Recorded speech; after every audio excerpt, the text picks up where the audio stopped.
Boa tarde, meu nome é André Coelho, eu sou engenheiro geotécnico e nos últimos anos eu tenho trabalhado com projetos de empilhamento de rejeitos filtrados. Então, nossa aula de hoje vai ser justamente sobre esse tema.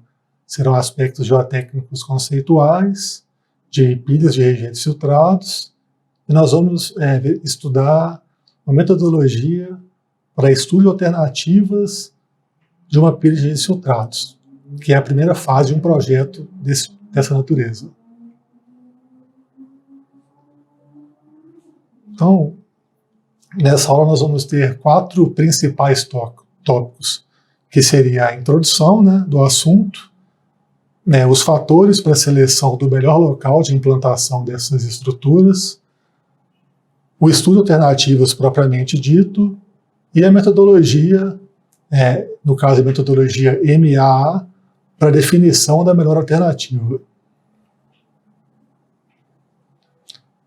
Então, primeiramente, qual que é a importância desse tema atualmente?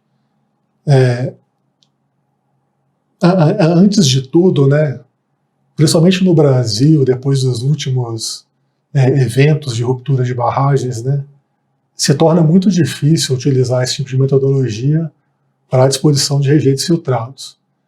Então, as pilhas de rejeitos filtrados estão muito em alta na nossa sociedade.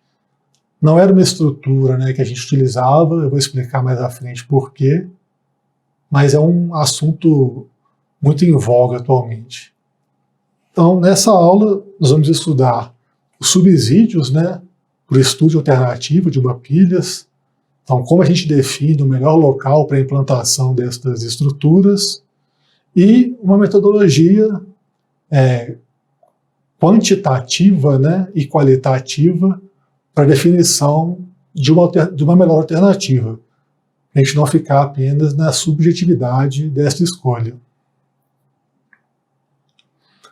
Então, se você ainda não é familiarizado com o tema, então, nessa imagem é um exemplo de uma pilha, Então, é uma estrutura geotécnica, que ela pode ser construída em meia encosta, em bolo de noiva, como é o caso da estrutura desta foto, ou algo misto entre os dois, Ela vai até certo ponto em meia encosta e de uma cota em diante em bolo de noiva. Então, comumente, onde que pilhas de rejeito filtrado eram mais comumente usadas, utilizadas? Então, sempre em regiões áridas, onde a água é um insumo muito importante, então se torna difícil a disposição de rejeitos pela via hidráulica, então essas pilhas eram uma alternativa, além da possibilidade de retomar a água da usina de filtragem para o processo. Então, em países como Austrália, Chile, Peru, essa tecnologia vem sendo utilizada há bastante tempo, É por esse motivo. Regiões com baixas temperaturas também, onde o transporte hidráulico se torna muito complicado por questões de congelamento, do fluido e problemas com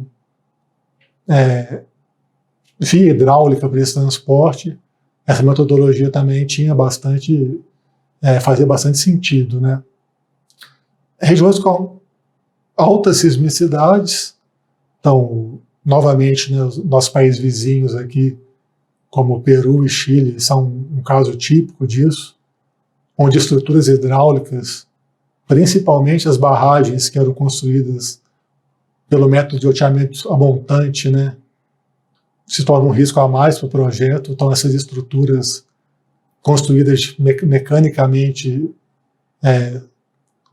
eram mais seguras,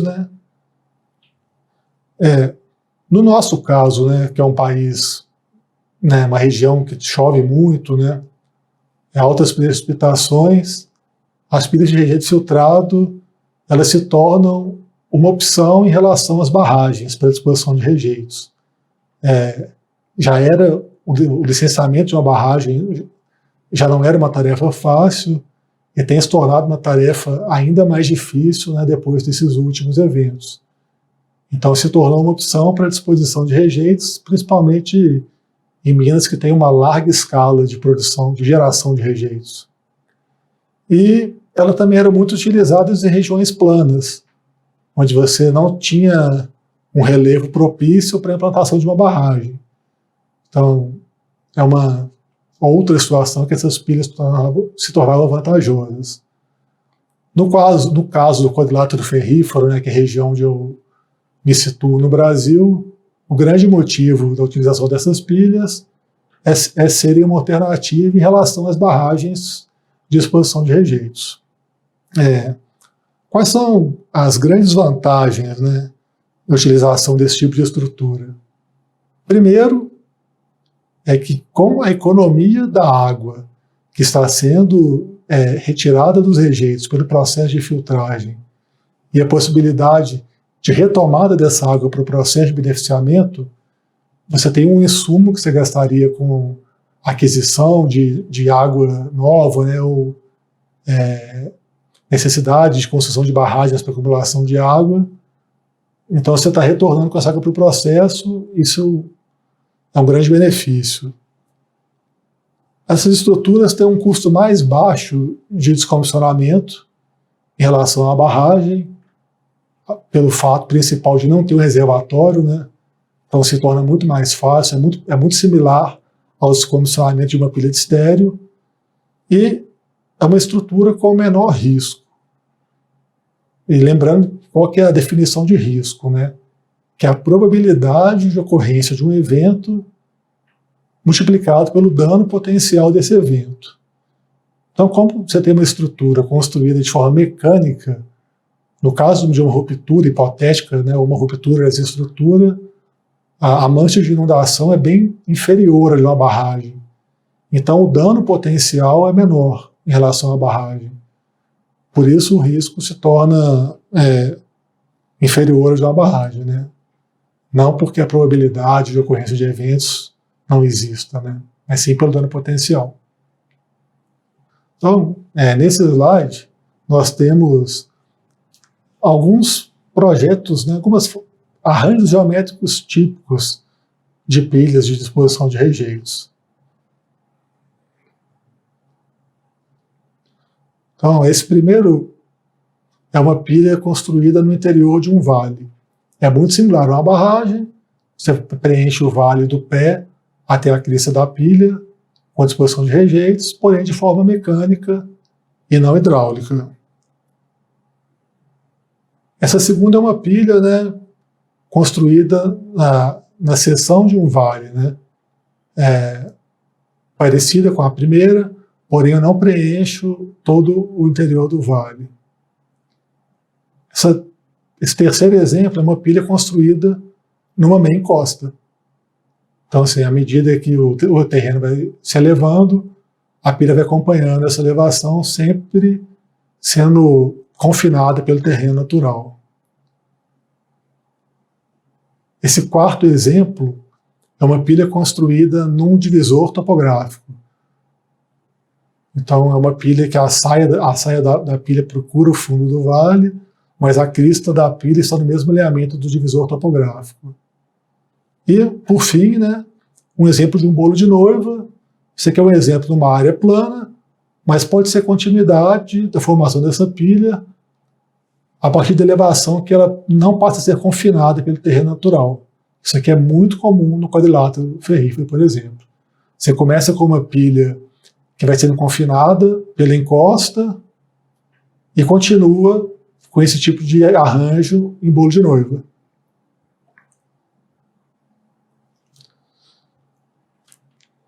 Então, para o estudo de alternativas, né, então, primeiro nós temos alternativas locacionais. O que é importante a gente observar, né, nessa parte do estudo? Primeiro, a morfologia da área.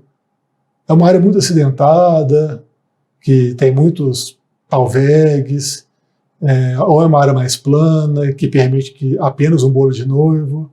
Então isso aqui é fundamental, né, para o desenvolvimento dos arranjos geométricos possíveis, né, dessas estruturas. É outro ponto, né? Se existem interferências para a implantação dessa pilha, que podem ser linhas de transmissões, vias férreas, rodovias, propriedade de terceiros, áreas de cavas, cavidades, a própria área da cava de extração da mina, a própria frente de lavra da mina, né? Então a gente tem sempre que estar atento a evitar tais interferências, ou pelo menos entender que se elas existem, que a gente vai ter que ter alguma ação sobre estas. E sempre, né, a partir da premissa geométrica de projeto, áreas que tenham melhor capacidade volumétrica. Então, a gente sempre tenta fazer uma estrutura que possua maior capacidade volumétrica dentro dos parâmetros, né, dos critérios de projeto definidos inicialmente, dos fatores de segurança desejados para o projeto, mas sempre buscando a maior ocupação volumétrica. E para a identificação, né, dessa melhor alternativa, então existem 3 fatores, que são os fatores técnicos/geométricos, fatores socioeconômicos e fatores ambientais. Então nós vamos falar um pouco sobre esses 3 fatores nos próximos slides.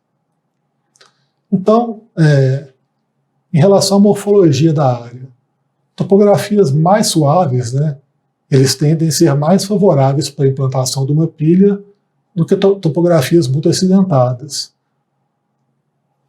E o motivo disso é que essa não é uma disposição hidráulica, que você vai simplesmente ocupando o reservatório por esgotamento ou por outro método de disposição hidráulica.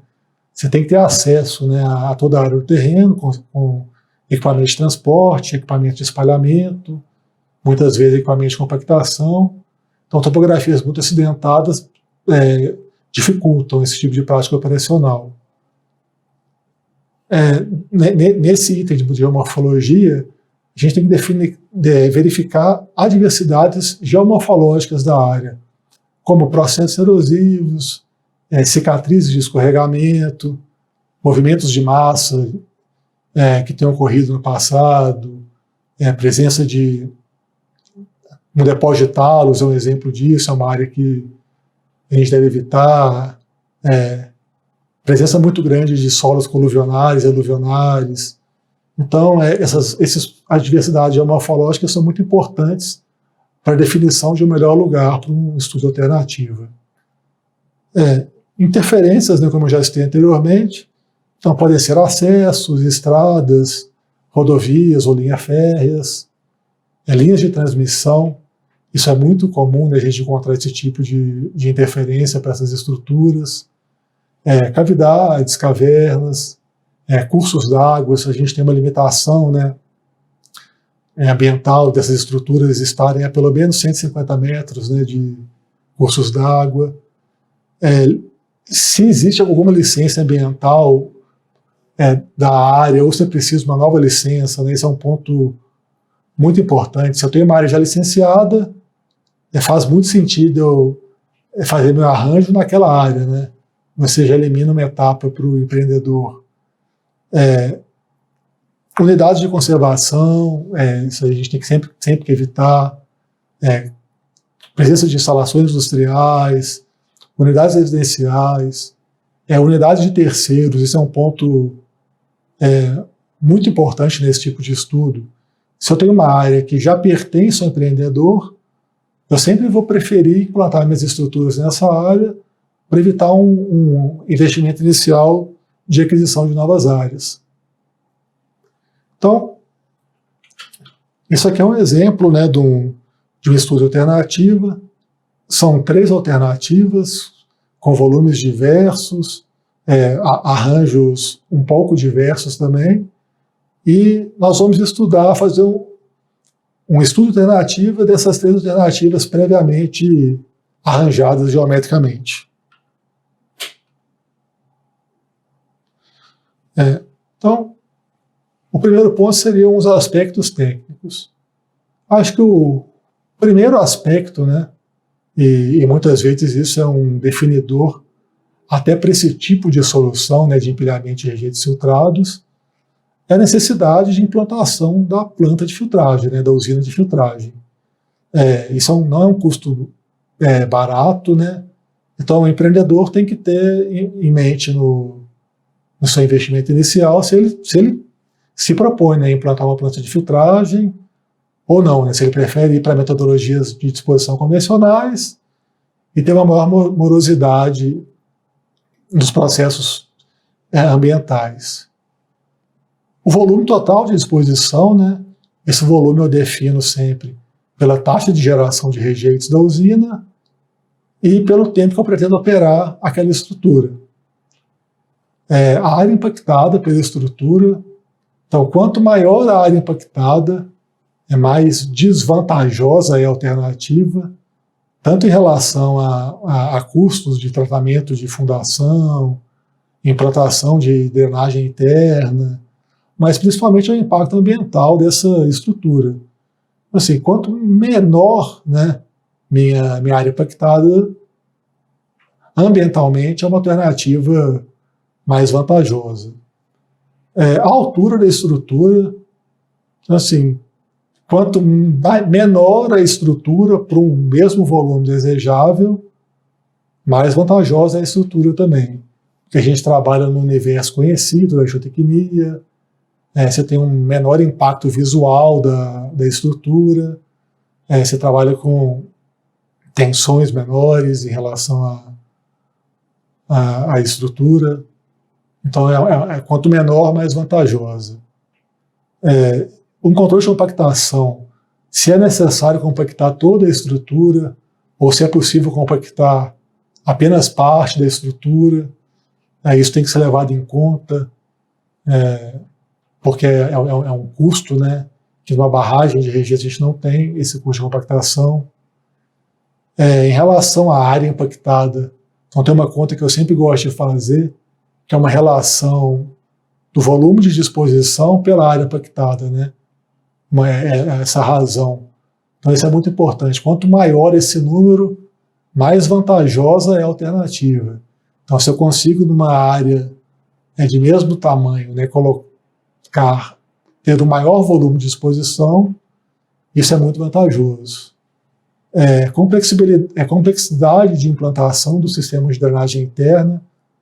Então, se eu tenho uma topografia muito íngreme, com vales muito encaixados, isso se torna uma tarefa mais difícil, isso tem que ser levado em conta no estudo de alternativas. Mesmo vale para o sistema de drenagem superficial. Se eu tenho encostas muito íngremes no contato da minha pilha com o terreno natural, isso se torna uma dificuldade para drenagem superficial, para conseguir escoar essa água que vem da bacia de contribuição para os canais periféricos da pilha. Não é uma tarefa fácil para o hidrólogo. Complexidade de fundação, se eu tenho que fazer algum tratamento de fundação, como remoção de solos de baixa resistência, algum tratamento de alguma encosta adjacente à pilha. Isso pode ser identificado no mapeamento geológico de superfície. Com o avanço do projeto, isso é sempre confirmado por investigações geotécnicas, principalmente as de campo, mas pode ser identificado inicialmente com a visita de um geólogo, nesse estudo de alternativas, e, por fim, as dimensões das praças de trabalho. Quanto maiores as minhas praças de trabalho, mais fácil de operar essas estruturas. Quando a gente está em vales muito confinados, no início da operação é mais complexo esse tipo de disposição. Eu tenho que verificar os riscos as possíveis falhas de instabilidade nessa estrutura, seja por instabilidade de taludes ou por liquefação desses rejeitos, necessidade de materiais de empréstimos naturais. Eu preciso fazer alguma obra, algum dique de partida que não seja em rejeito. Se eu preciso utilizar materiais naturais, eu tenho esses materiais disponíveis na minha área. E, por fim, a facilidade de descomissionamento da estrutura. Então, quanto mais fácil, isso tem que ser levado em conta também, porque eu vou chegar num ponto de final de exposição e eu preciso verificar esse item no meu estudo de alternativas.